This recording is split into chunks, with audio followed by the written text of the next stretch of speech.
Vše je hotovo, vše vyměněno a Jiří Veslačka právě ještě jdou přednášky. Tak pojď. A kromě něj ještě Ireneuš Kozlovský,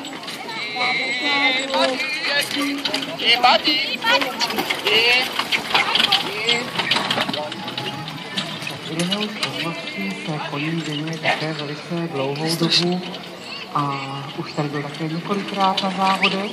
A já musím říct, že si známe vlastně také dlouhá léta, protože vlastně na Vysoké škole zemědělské města Bratřské univerzitě jsme kdysi organizovali zájezd do Břečíně, do Polska a tím pomáhá také spoluorganizovat, takže jsme viděli spoustu zajímavých míst, byli jsme ve Studně, tam jsme měli akci a pak jsme cestovali právě po Janově Podlaží, po Michalově, Vyševěci, po Jevarkově.